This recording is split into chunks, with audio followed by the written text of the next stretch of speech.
Puji Tuhan, wow. Saya senang sekali kembali di tempat ini dan bertemu dengan saudara-saudara sekalian. Saudara, kalau saudara lihat saya berdiri di tempat ini, tentunya itu doa-doa saudara dan anugerah Tuhan. Karena saya sudah nulis surat wasiat, saudara. Sekiranya saya nggak kembali, ya, karena medan yang kami tempuh tidak mudah, tetapi puji Tuhan, Tuhan masih perkenankan saya hidup melayani saudara, suatu anugerah yang besar. Karena saya siap kapan saja Tuhan panggil saya. Jadi kalau ada kesempatan berarti saya harus menghasilkan buah. Amin. Demikian juga dengan saudara. Saudara kesempatan hidup, dapat anugerah dari Tuhan, saudara harus terus menghasilkan buah. Puji Tuhan, saudara, sebagaimana saudara tahu beberapa minggu ini saya dengan tim 7 kami pergi ke area Tibet, saudara. Ada yang nggak ngerti Tibet ku apa toh? Kalau di Jakarta ada yang namanya Tebet, ya. Tapi ini bukan Jakarta, ini di Tibet, ya. Ini merupakan suatu kerinduan yang sudah saya pendam selama 11 tahun. 11 tahun pengen banget ke satu gunung. Dan baru tercapai ini. Tuhan tidak pernah membiarkan kerinduan-kerinduan kita berlalu begitu saja. Selagi masih ada di dunia ini, ada juga kerinduan yang Tuhan jawab. Saat kita memberikannya kepada Tuhan, kita menginginkannya, kita hanya datang untuk ke sana. Sewaktu itu kami hanya datang untuk ingin cari Tuhan lebih dalam lagi, ya. Well, saudara, beberapa saudara bilang gini, diceritain dong, oleh-olehnya diceritain. Nah, saya mau cerita. Saudara, setelah saya mengumumkan, memanggil kepada beberapa gelintir orang, akhirnya terpilih 6 dari mereka. Dan saya adalah commander dari Army of God, ya, komandan pasukan Tuhan. Kemudian mulailah saya mengajak mereka untuk berdoa tiap kali, tiap minggu saya adakan meeting doa bersama. Dan waktu doa, saya lihat loh, kok ada roh matanya merah ya, gitu. Roh ini matanya merah atau mukanya merah ya? Saya agak rancu antara mukanya merah, matanya merah gitu. Tapi ya sudahlah. Saya menahan kekuatan lawan yang ingin menghalangi kepergian kami, misi kami dalam nama Tuhan Yesus gitu ya, udah ya. Terus kami doa lagi, saya training mereka apa yang harus mereka lakukan karena ini perjalanan tidak mudah. Ya, dari sini ganti 4 pesawat, saudara. Ganti pesawat lagi 4 jam, 5 jam, berapa jam lagi ya. Sampai kami tiba. Nah, untuk itu saya training mereka.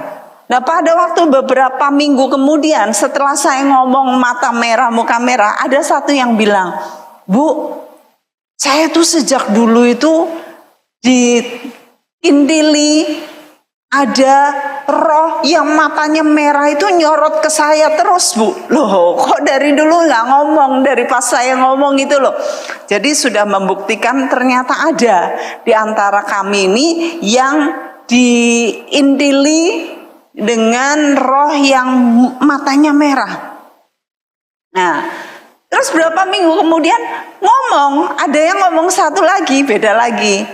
"Bu, saya ini juga waktu itu mendoakan orang, lalu ada roh yang mukanya merah ngeliatin saya gini, Bu." Loh, jadi kerancuan saya itu ternyata terjawab.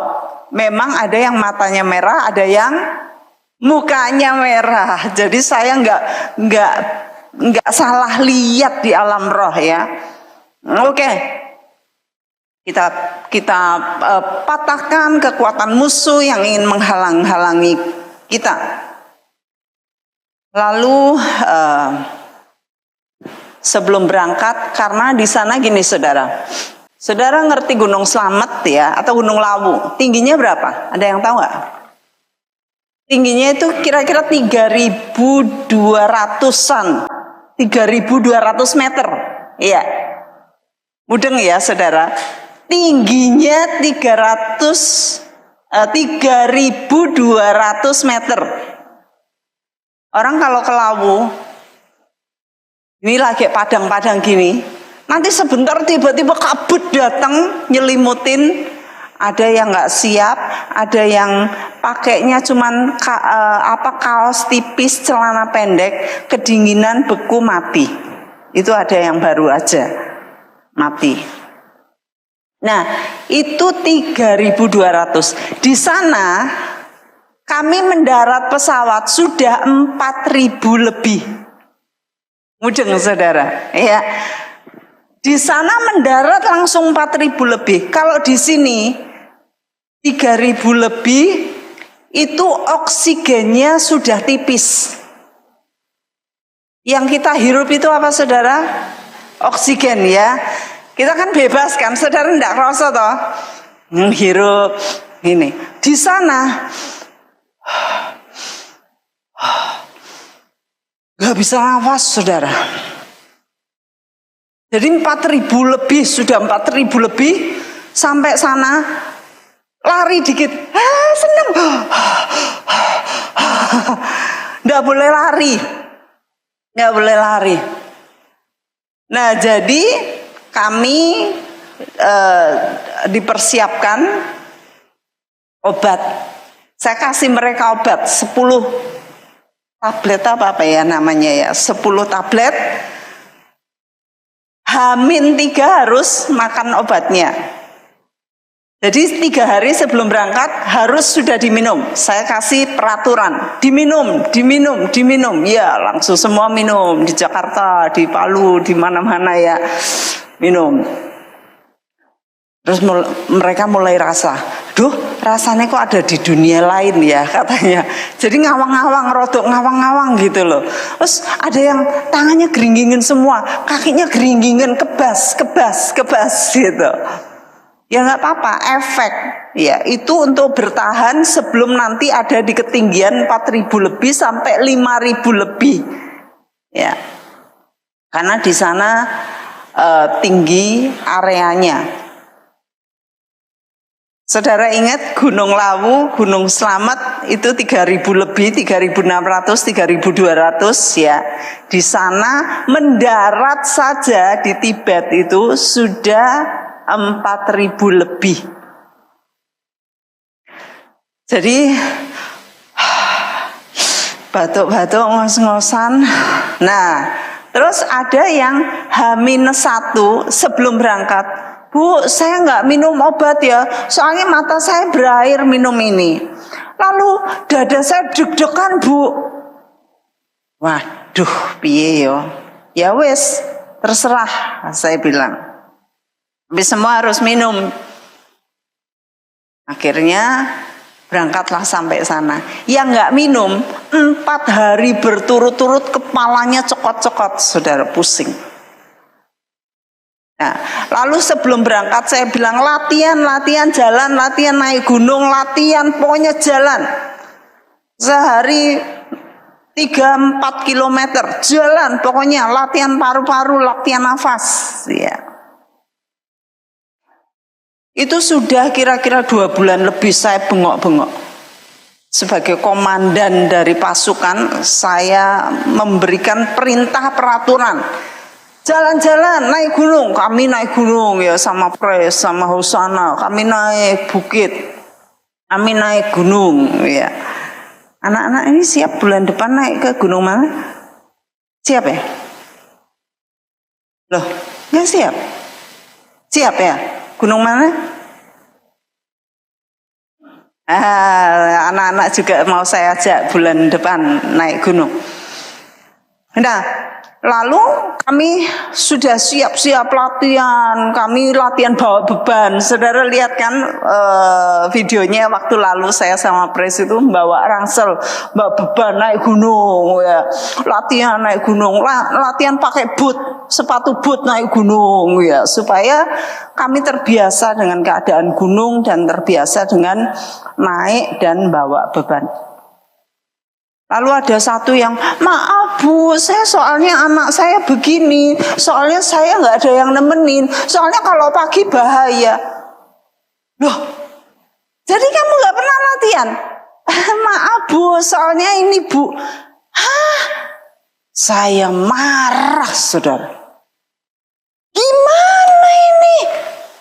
Kita mau berangkat naik gunung kok kamu gak latihan tuh gimana?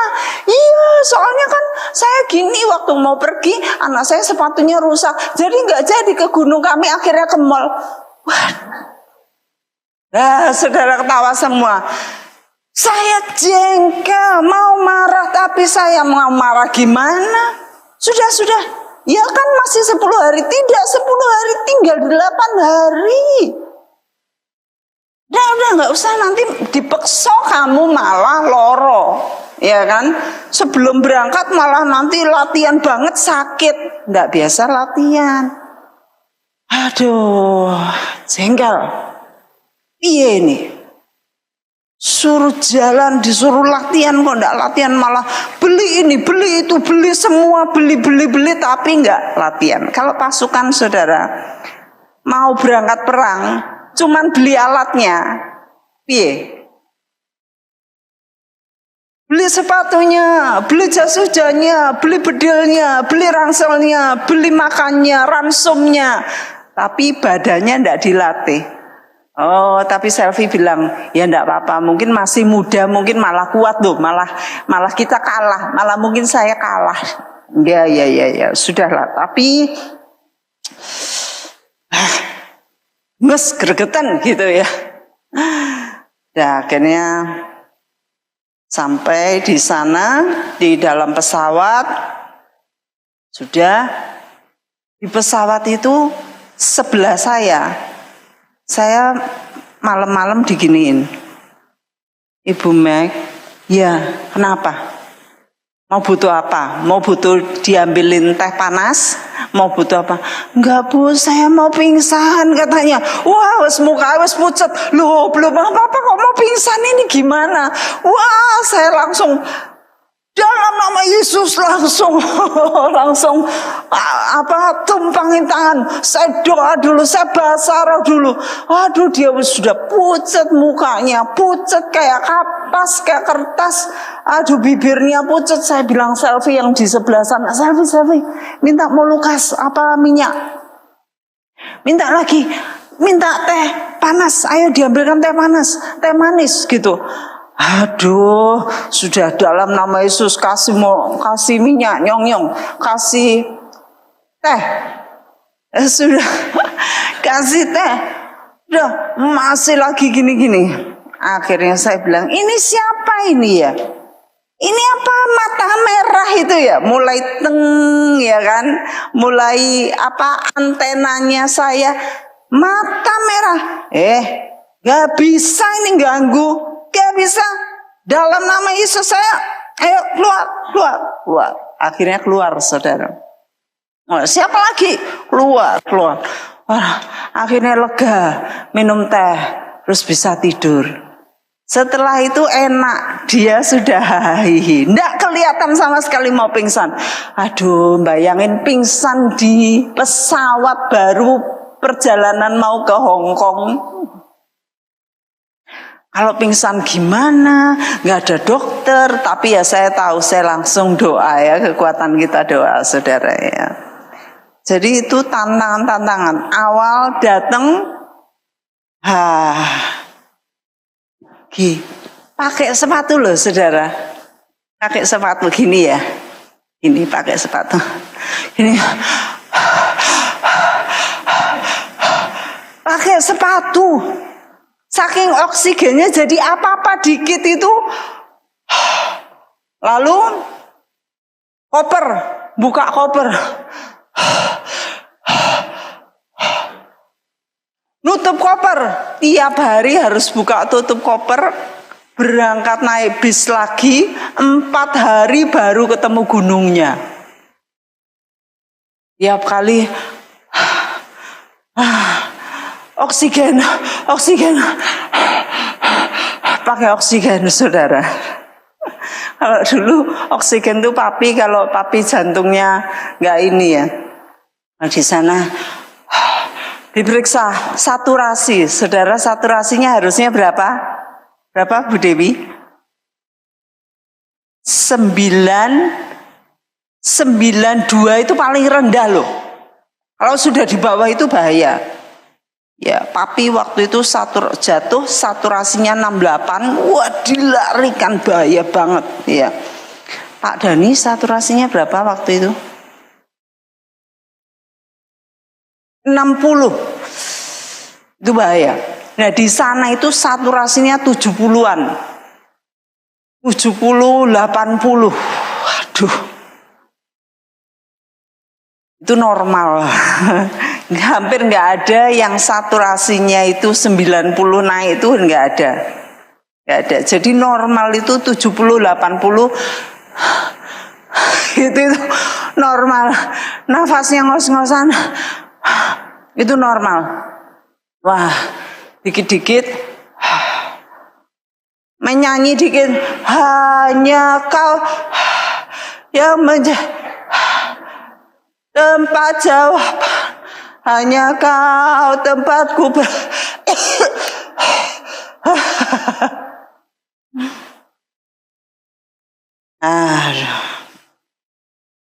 apalagi kami kemudian mulai naik gunung, siap naik gunung. Aduh, kami siap.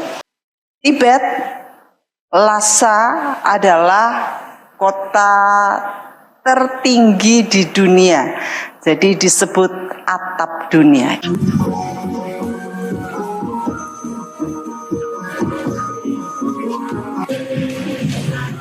Terima kasih untuk doa saudara. Yang banyak kami pelajari yaitu bahwa ketika salah satu dari mereka tidak mau mengikuti peraturan yang saya sampaikan agar mereka latihan naik gunung, latihan badan, latihan fisik, nggak mau, sampai di sana dia nggak bisa naik saudara. Walaupun dia muda banget, tapi rupanya yang nggak latihan fisik itu nggak bisa naik. Jadi bawaannya, bebannya, rangselnya tuh berat banget. Jalan tertatih-tatih, kami jalan udah capek, udah kayaknya jauh gitu, 2 kilometeran gitu, tapi kan dengan nafas yang setengah-setengah gitu ya. Sampai di sana baru sampai gerbang. Hah? Ini baru sampai gerbang? Iya, baru sampai gerbang.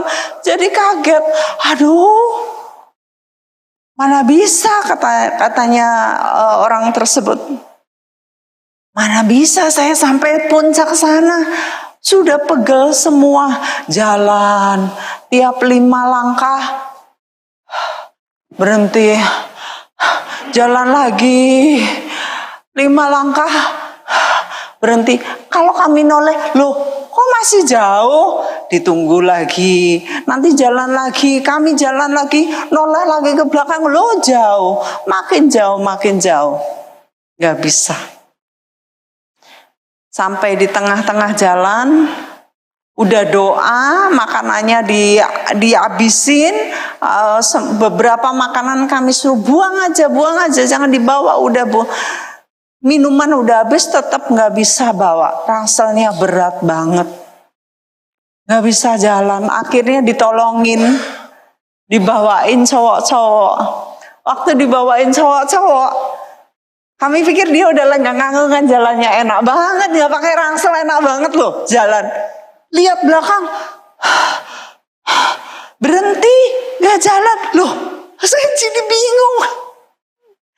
Aduh, mungkin umurnya baru setengah saya.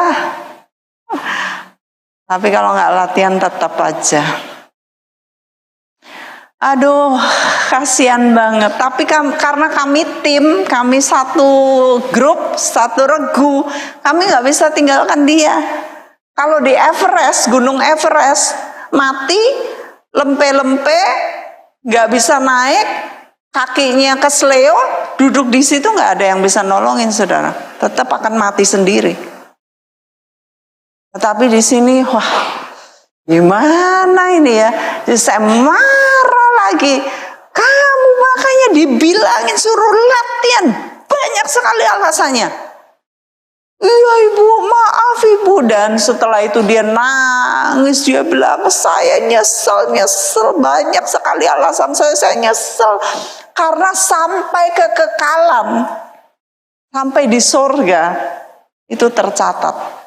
Dan setiap orang yang lihat dia, aduh, kamu nyusahin orang, kamu gak sanggup pergi, kamu hanya alasan, kasihan sekali. Walaupun timi-timi, tunu-tunu sampai di sana, tapi sampainya 8 jam.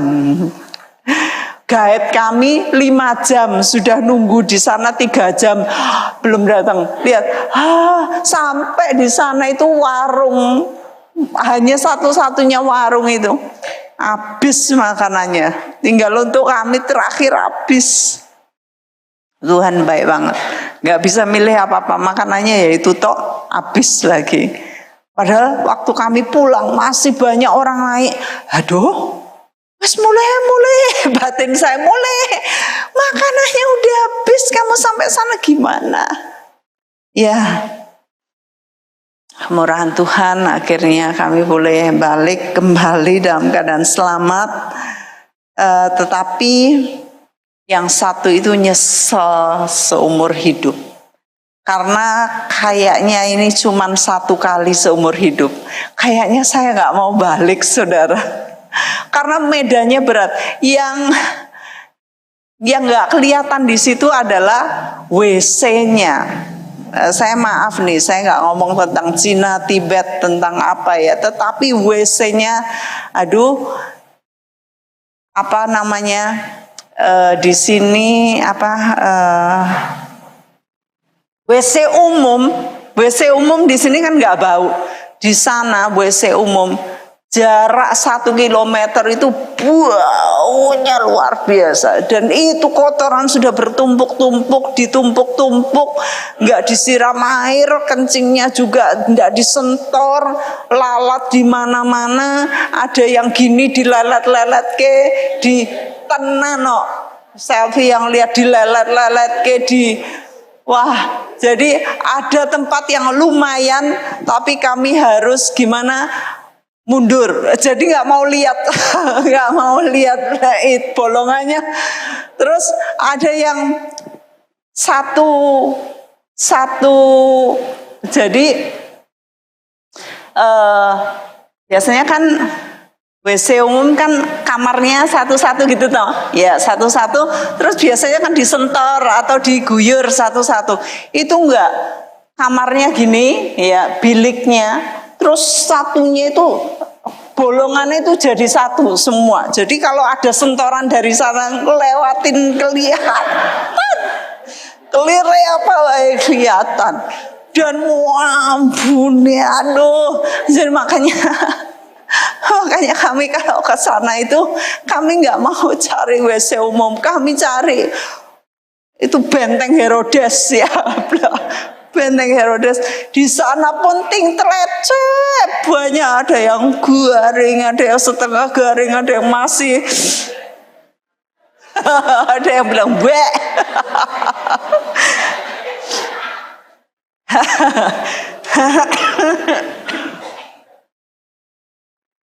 Oh, puji Tuhan. Kita buka saja Keluaran 16 ayat 16. Ini adalah kisah mengenai Tuhan memberikan makanan yang bernama manna. Ya, roti mana. Nah, mana ini sudah ada peraturannya. Nah, ini kan pasukan di padang gurun, sudah ada peraturannya. Saya minta saudara membacakannya bersama-sama. ayat 16 sampai yang ke-20. 23.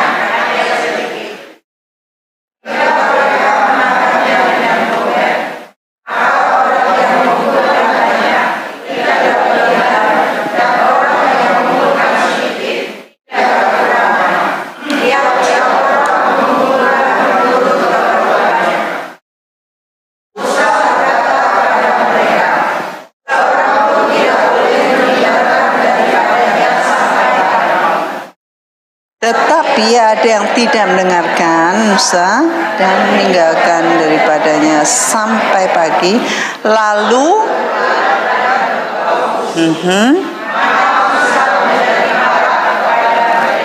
nah sudah, ketika mereka tidak menaati peraturan, ketika disuruh ngabisin gak boleh ada sisa, mereka ngeyel, dan yang terjadi, mana itu makanan dari surga, makanannya malaikat. Tetapi ketika mereka itu ndablek, gak nurut, yang terjadi adalah berulat dan berbau busuk. Ini yang Tuhan bukakan kepada saya. Ketika kita nggak taat sama firman Tuhan, sama mana dari surga, kita ini berulat dan bau busuk di alam roh, saudara. Sak kenceling-kencelingi pagi bangun tidur mandi, sak kempling-kemplingnya pakai pomade, sak wangi-wangine pakai parfum mahal harganya.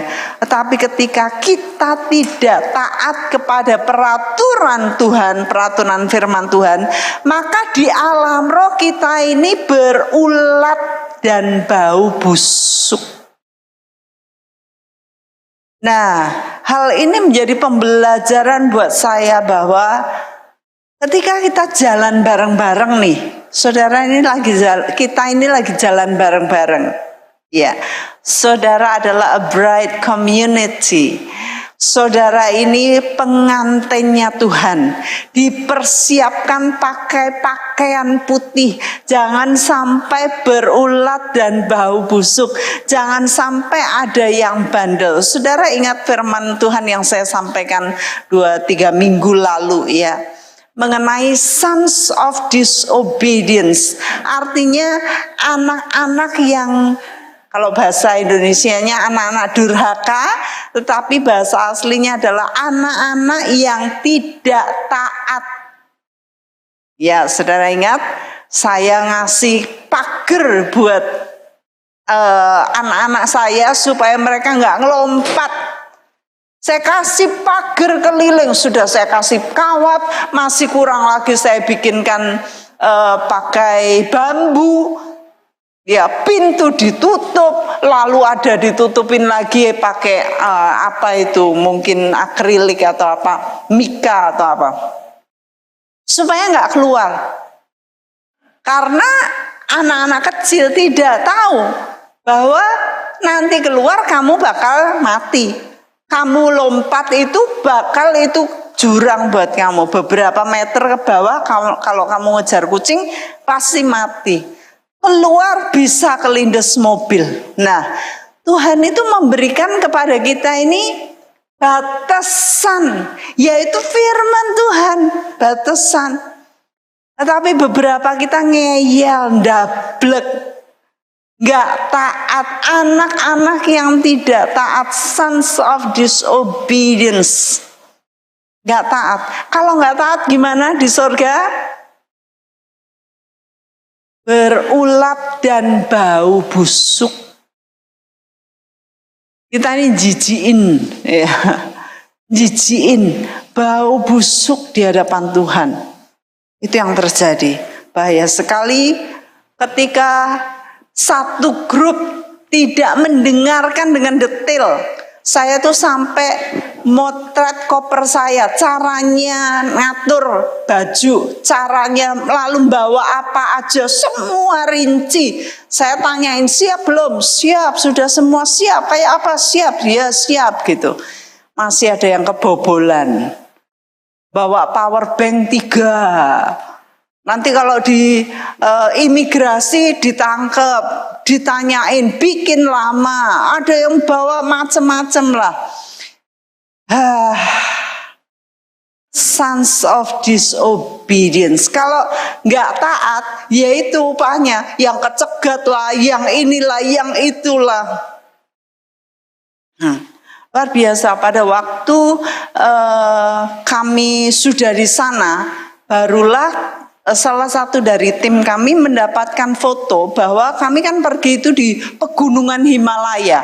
Ternyata ada YouTube-nya, di pegunungan Himalaya itu ada yang matanya merah.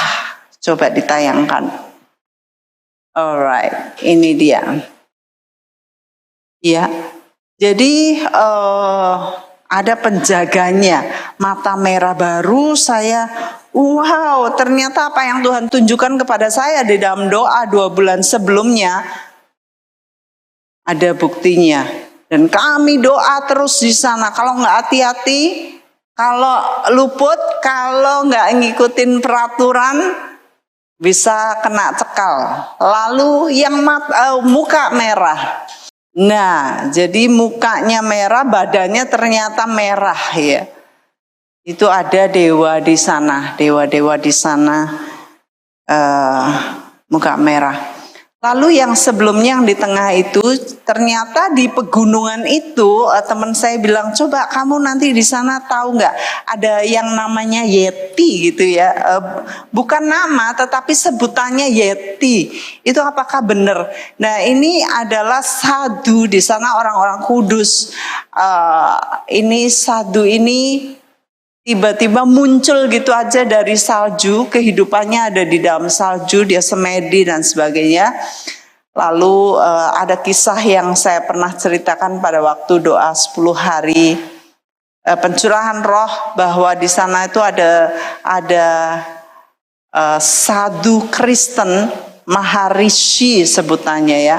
Dia Kristen, anak Tuhan, dia berumur sampai sekarang 400 tahun, masih Tuhan perkenankan hidup, dan dia diberi kekuatan khusus, dan dia bisa pergi kemana-mana mendoakan anak-anak Tuhan dan tahu apa yang terjadi di dunia. Itu dia di sana. Nah, yang ingin saya tekankan adalah bahwa ketika kita nggak taat dengan peraturan, ketika saudara saya bilangin, saya ini komandan saudara, ya di tempat ini komandan saudara, saya ngomongin saudara taat toh. Wah, tapi nah seperti tadi salah satu tim kami banyak sekali alasannya. Oh, soalnya anak saya gini, soalnya saya pekerjaan saya gini, soalnya kalau pagi gini. Waduh. Hampir 2 bulan suruh latihan, tinggal 8 hari gak latihan, alasannya banyak. Tidak taat, menimbulkan kekacauan. Kalau di alam roh berulat dan bau busuk. Itu sebabnya kenapa saya bengok-bengok terus nganggo helm, bikin SIM, bolak-balik. Ada yang gak taat. Saya nggak ngomong apa-apa. Saudara hadap-hadapan sama Tuhan. Karena apa? Itu di alam roh berulat dan bau busuk. Wah, tapi kan saya berdoa, tapi kan saya, Tuhan tahu hati saya. No, saudara. Tuhan mau lihat ketaatan kita. Ya, ada lagi kisah dalam Daniel 4. Mengenai Raja Nebukadnezar. Raja ini bermimpi 4 ayatnya 19, tetapi kita langsung lihat terjemahannya ayat 25. Daniel 4 ayat 25 sampai 34. Iya, saya minta saudara membacakan 2-3.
Sebab setelah lewat berapa?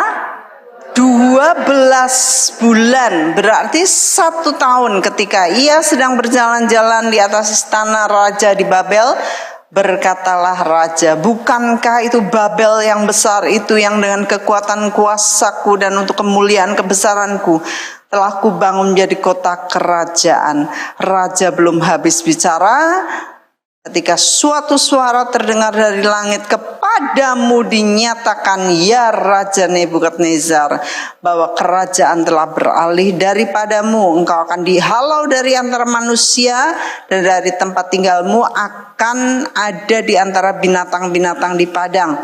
Kepadamu akan diberikan makanan rumput seperti kepada lembu, dan demikianlah akan berlaku atasmu 7 masa berlalu, hingga engkau mengakui bahwa yang maha tinggi berkuasa atas kerajaan manusia dan berikannya kepada siapa yang dikehendakinya.